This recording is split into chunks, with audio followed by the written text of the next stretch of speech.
non attends pour terminer non Sanu comment peux-tu laisser il te dit que le premier ministre n'a rien compris ngay bàyyi.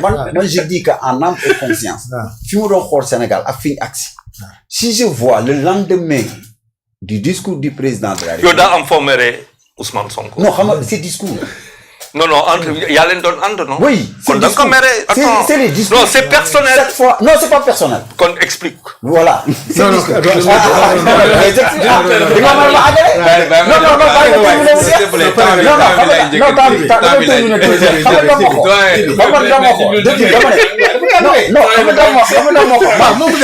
mais le Sénégal. dama ne le Sénégal moo ñu soutenir ñëpp. am na parfois des intérêts crypto-personnels ou bien que man rek maa ma nekk wala lii daf ñu ko dañ ko war a jéggi fàtte ko le discours qu'il a fait amu foon yoon en tant que premier ministre du Sénégal dafa am leen lu la war ak lu la warul boo dégloo discours bi on dirait qu'il sous-estime même le président de la République. Ah, d'accord. Est-ce que Sonko a pris le contre-pied du président? Non, man, de mon point de vue. Parce que d'abord, si vous dites... Faut pas commencer. Si vous dites en élégance. Oui. Mohamed, en tant qu'élégance. Civil dafa am en fait problème bu rëy bu muy régler. Dans le fond. Ousmane Sonko, il est très conscient des enjeux. En fait, dafa am loo xam ni c'est des chocs yoo xam ni il faut ñu nangu ko c'est des événements imprévisibles dans la gestion du pouvoir état dafa am réalité gis nga ah non tiens d'accord ma non déglu ma rek moom la non il est en train de confirmer li ngay wax xam nga Charles Pasqua dama faral di ko nee na la démocratie s'arrête là où commence la raison d'être. Tout à fait. Ils se sont heurtés sur la raison d'être. Oh, Dieng, merci. Non, Dieng. non attends. Dieng, da nga laal foo xam ni. Dieng. Sénégal. Dieng wax na wax ji voilà léegi nag Dieng. niveau boobu la bëggul atteindre. Il faut nous comprendre. C'est dommage. Oui, permettez il faut nous comprendre une chose. Non, on n'a rien compris. Ah non. Et on veut pas comprendre. non vous allez comprendre. xam nga dama benn boo xam de. Oui. Fala du koy faral di wax dama dégg ñu naan le programme du gouvernement n'a pas été présenté à l'Assemblée. Donc il faut ñu dindi ko on a des budgets programmes. Des fois que quand le budget programme est adopté à l'Assemblée, le programme est adopté. On est d'accord. 7 000 milliards toujours 7 000 milliards ak 6 donc moo tax amuñu plan bu ñuy présenter à l'Assemblée, c'est par rapport au budget. C'est déjà dit. Non, c'est déjà dit. Il faut que nous comprenions une chose. Réalité, est-ce que Ousmane Sonko, Diomaye am nañu ay problèmes politiques? Oui, am nañu wax nañ ko. Mais dans le cadre de la marche de l'État, lépp lu justice, on est d'accord. Amul fenn fu ñu am problème à part la façon dont la réduction des comptes wala yooyu foofu rek moo am mais tout ce qui est programme gouvernemental. La coalition. La coalition. waaw mooy politique bi may wax loolu. Ah mais coalition 2029 la 2027. daa am ay horizon. waaw léegi nag boo ma dugaloon nag xam nga problème mooy. non coalition bi daa am horizon wala. Mais est-ce que toi tu es pour la coalition ou pas d'ailleurs? Non, moi je suis pas pour ces histoires là xam nga lu ma bëgg. Parce que xam nga man je sais que on parle de coalition de partis politiques. man xam naa ne yooyu c'est pour divertir. Ouais. Sénégal soxlawul loolu. Sénégal a ngi dox. C'est le Pastef qui gouverne. Donc yeneen yi c'est des problèmes politiques. yoo xam ne ci dugal président Diomaye amul raison. dañ ko si dugal. waaw dañ ko ci dugal. Non attends, c'est quand même le chef de l'État, c'est le chef des armées. xëy na moom moo ci dugg. ak nu mu munti demee. Non dañ ko si dugal, ça veut dire que non c'est lui. am na ñoo ko bokkal. xëy na mun naa bañ a trouver. Non boo nee dañ ko si dugal mooy. C'est quand même notre président bu ñu ko waree dugal, c'est grave ça. waaw dafa am ñu ko bokkal bokk xëy na terme olof bi dina jafe ci man. Non na gën a leer. Je veux avoir un président. waaw nekk na ci loo xam ne bokk léegi mu ngi ci loo xam ne pour man du yoon bu baax. Ok d'accord. yoon bu baax. D'accord. C'est le Pastef qui a gagné. On est d'accord. C'est le Pastef qui gouverne. On est d'accord. kuy ñëw jàppale da nga leen di jàppale. Si Pastef. Quand on gouverne pour la conservation du pouvoir. On est d'accord. Action yi nga bi ngay présenter yépp. C'est ton parti politique moo ko transformé en gain politique. Tout à fait. Pour la conservation du pouvoir. On est d'accord. amul keneen ko koy mën a def. Moins logique. Donc Diomaye a son appareil politique qui est le Pastef. Toutes ces bonnes actions. su baaxee Pastef la su bonee Pastef la. parce que Pastef moo ko war a capitaliser. jaay ko population bi wane. tey ñuy bàkku di Diomaye présenté yépp. waa Pastef war nañ ko dugg ci quartier yi wax nit ñi communes yi lii la ñu réaliser. pour que demain dans le cadre de la campagne ñu wax li fi liggéey. Tu es en train de dire que Diomaye est en train de vous contester les locales de 557 communes. beneen léegi beneen bi là où les Sénégalais se trompent. Se trompe. Sénégalais, 18 millions. Attention. Non, demain, opposition, mais là, il faut voir. Ah bon, d'accord. Non, parce que. Non, pour le voir Sénégalais. Dañuy am benn contradiction. Ok. Cheikh Thiam dafa wax sànq ne président dafa waroon wax ci sport bi. Ba wax na si 2026. Équipe nationale bi. Qui est dans le champ de bataille. ñuy wax. ñu def benn constat bu catastrophique. nga xam ne moom na pouvoir bi hérité. Dans l'aménagement du territoire. Voilà, l'aménagement surtout. Sénégal, Dakar nga gis dans une capitale régionale. Dans une capitale. Aucune infrastructure sportive. Sénégal bu daan joué Thiès na dem football. Waaw. C'est vrai. Dal nañu fi waaw. Dans aucune commune doo fa gis benn terrain amul fenn fu ñuy aménager nga gis fa terrain de sport pour la amul. Dëkk ay kër la. Jaay nañ lépp. Lépp ay kër la. Même les routes ne sont pas tracées. Scandale ça. Scandale. Tey li ngeen wax yëpp ay priorité la man da ngeen di wax ba finalement dama ne mais tout est priorité. Par où on doit commencer. Les maintenant vous parlez des inondations. Inondations.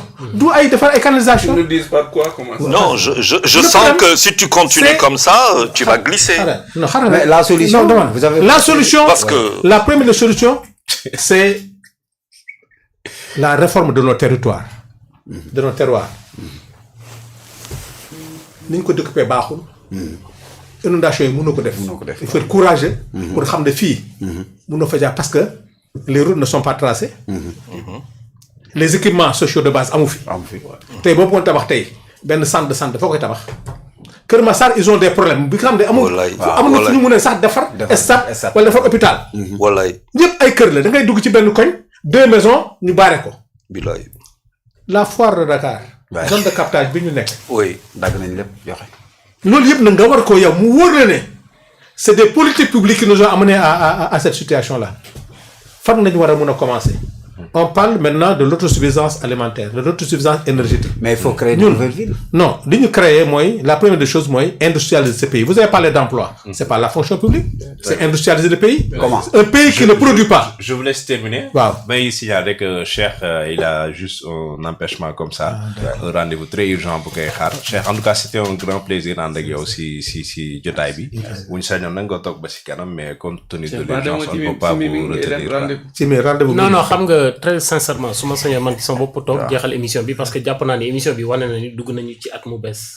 Tey ñu ngi waxtaane Sénégal et lu ma wax dañuy enclencher ay fibres patriotiques am na Sénégalais yu ñuy seetaan yoo xam ne dinañu en 20 am na luy tàmbali. Réew mi ñun ñoo ko bokk ñun ñoo ko moom ñiy gouverner am nañu droit gouverner ñi opposé wu am nañu droit opposé wu mais li am solo mooy suñu waxtaan finalité bi. mu nekk loo xam ne day jariñ Sénégal tout et loolu moom moo ñu motiver su ma sañoon du ma dem mais dama am rendez-vous bu am importance boo xam ne mënu ma ci bañ a dem mais ma leen di firndeel ni am naa mbégte très sincèrement am naa mbégte Mohamed di la sant di la gërëm tonton Charles moom voilà moom bu toogee xam nga ñun dañuy suñu xalaatukaay du am yemukaay tonton Sanu moom it ñeme vraiment débat contradictoire comme ni ko Dieng waxee lum la mag du la ko wan day ñëw toog waxtaan ak yow te du mer nga ñu koy permettre Dieng tamit xam nga muy géej moom toog ak moom di plaisir ci man damay jàng ci moom dal voilà vraiment muy borom xam-xam Djibril Diop moom it di Sénégal a ngi nii le néolibéral Sénégal a ngi nii nañu defar suñu réew voilà donc Mohamed kontaan naa merci beaucoup Cheikh li ma leen wax ci discours foo lay terminer Ousmane Sonko dafa am ligne bu ñu jël de campagne la première des révolutions au Sénégal man rek doy na programme man loolu bu ñu ko réussir rek Sénégal jëm kanam. Bonne révolution. Bonne révolution. waaw dëgg rek. Non, bonne révolution. faut arrêter ça, faut arrêter parce ça. que dafa nekk lu capital lu taral Afrique mooy la bonne gouvernance. Ça c'est une révolution. C'est une pré-révolution. Non, faut quand même. Parce que l'argent on l'a volé, on l'a pillé. On a pillé l'Afrique. yaa ngi wax naan réserve suñu réserve de rien mu nga France.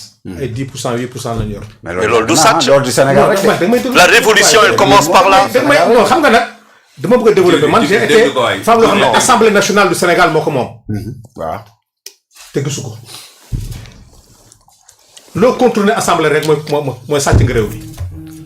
parce que non Djibi da may déglu de la première révolution dans ce pays mooy da ngeen di wax constitution toujours. moo jox mission assemblée contrôle et évaluation des politiques publiques. tout à fait. ça n'a jamais eu lieu au Sénégal. mosul am. boo demee ba ay député di porter plainte assemblée. moom Lamine Diallo a porté plainte. ma ñi intervenir pour ñu arrêter ko ci la bokk. ñaan ko da ko bàyyi parce que buñ demoon musiba am. parce que dans ce pays.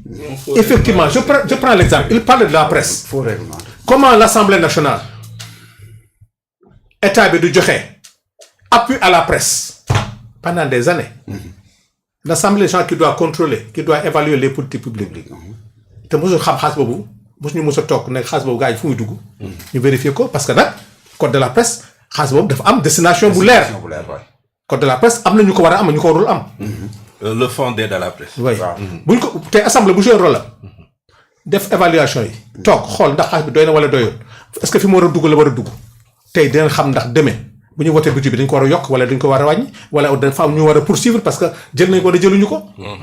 quand pour te dire que la réforme ou révolution ni nga ko tuddee quand El Malick est venu li mu njëkk a wax mooy lii nañ ko arrêté il faut que l'assemblée joue son rôle mooy rôle de contrôle ak évaluation des politiques publiques moo tax ma ne assemblée nationale bi ñu am chance la moo tax ma ne bu ñu demee tey tout ce qu'on a fait à l'Assemblée nationale on l'a fait avec l'opposition toute l'opposition ay unanimité ngay dégg réforme règlement intérieur réforme guide réforme politique publique lépp on l'a fait moo tax on a une assemblée nationale boo xam ne pour la première fois le Sénégal peut compter avec une assemblée moo tax ma ne la révision de la constitution mun na jaar assemblée parce que xam naa ne bu fa jaaree. non bi dalu xel de. non majorité mécanique la. waaw non jusqu'à présent amul affaire mécanisme. amul majorité mécanique. li fi am yëpp dañ ko voté à l'unanimité. amul dara fii luñ fi forcé. Donc foncièrement vous n'êtes pas d'accord sur l'idée selon laquelle que contradiction bi ba tey mu ngi fii malgré. non contradiction bi fenn la. oui. président Diomaye dafa am ñu ko wër di wax ne. ñoom Abdourahmane nag ñu may turee jàmm. oui. président Ousmane Sonko ak ñi mu ànd ñu ne jàmm dëgg la. mais au-dessus de la paix c'est la justice. oui nul ne peut. Ousmane Sonko dafa ne ba léegi. mënul accepter ñu téye nit en prison 6 mois 8 mois 9 mois xëy bàyyi ko ci dara. mais est-ce que amul contradiction quand même. jàmm amul. mais attends xam nga man. je ne peux pas comprendre yéen déedéet yow doo comprendre jamais. xam nga doo comprendre non man vous êtes au pouvoir vous avez le premier ministre. vous êtes le parti qui dirige ce pays aujourd'hui xam nga man moo tax ma ne. Sénégalais yi est-ce que en fait alternance bi.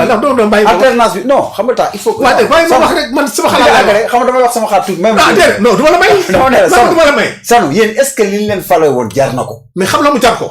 xam na mu jar ko. kooku Sénégalais yi ñoo koy décider. xam na mu jar ko oui il faut vous xam na mu poser la jar question. ko xam na mu jar ko.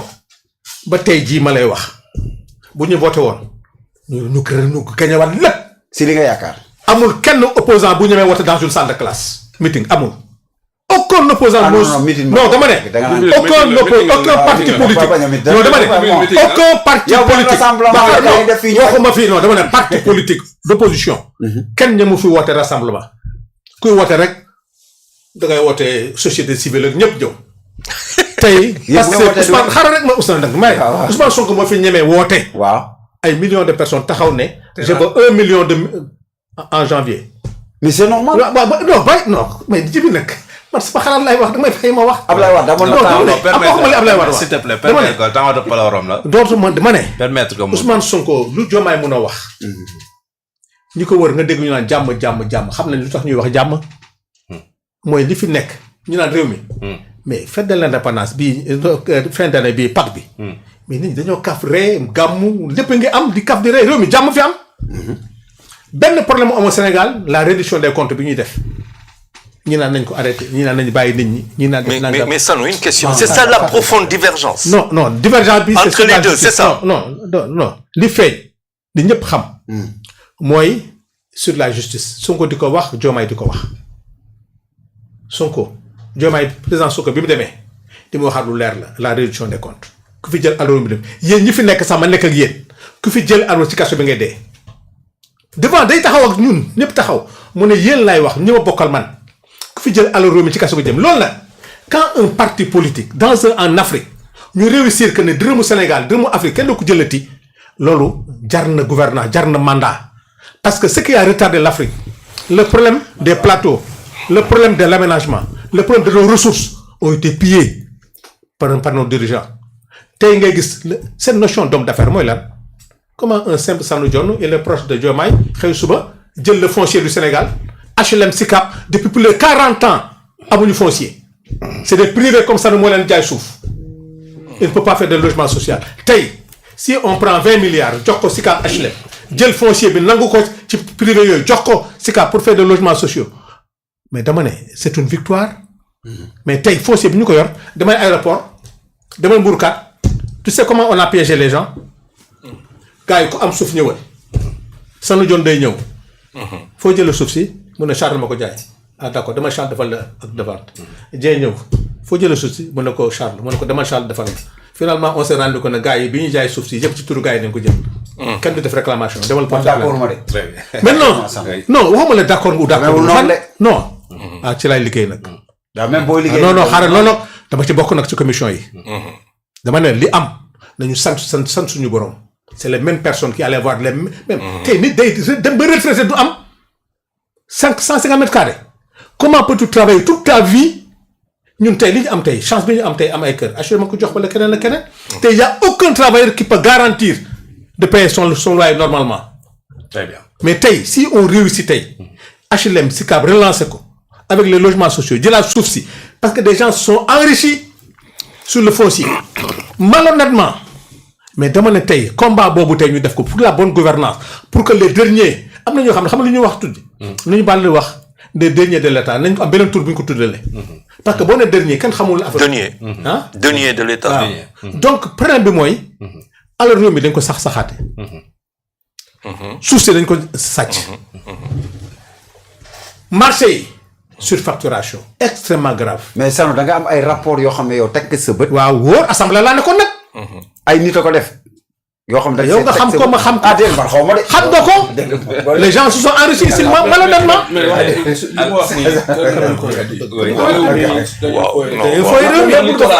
xam nga man ay filaaw mais dama ne mais attends xam nga déclaration non loo gis nag loo gis dama ne ay nit rek tëbuñu tëb rek yenn affaire yi daw ay complices am yéen déglu rek yéen bi ngeen ñëwee au pouvoir dafa bokkoon seen terme de gouvernance da ngeen waxoon la réduction wax lu nekk rapport tey yéen a gagné pouvoir bi Diomaye si yéen la bokk Mimi Touré si yéen la bokk Abdourahmane Diouf si yéen la bokk mënu leen dem ba ci biir télé jàppante seen biir bëgg a jël réew mi en ni koy wax mais yow daara yi wàññi yëpp est-ce que bu ñu liggéey woon dinañ ko wàññi Sanu yaa fa mais les résultats qu'on a fait c'est qu'on a travaillé Birame Souleye n'est pas en train de travailler non attends xala li nga wax fi le ministre de l'agriculture yéen a am problème seen biir non yéen a am problème seen biir Sanu mais problème bi feeñul ci gestion problème S'il vous plaît. Sénégalais xam nga problème yéen a am problème seen biir xam nga amuñu problème non si yéen a am problème seen biir yéen a am deux coalitions seen biir bàyyi ma terminer sama parole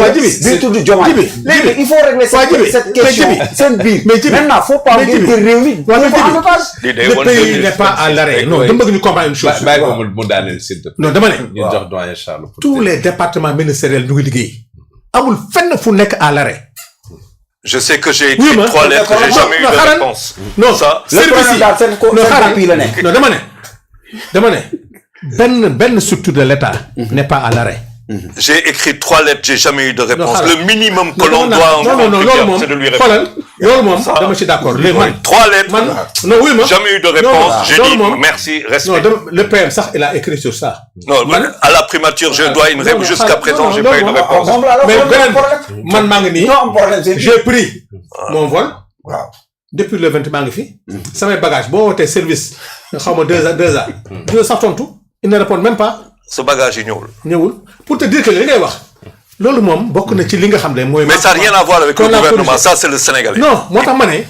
Sénégal li ñu fi war a corriger dafa bëri dañuy accepter que ne on a hérité est-ce que xam nga une chose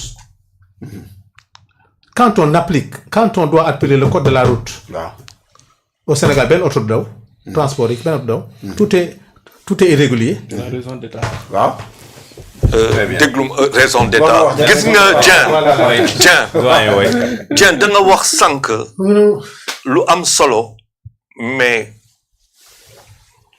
dafa laaj niveau dafa am lu nu mën a wax ak lu nu mënul wax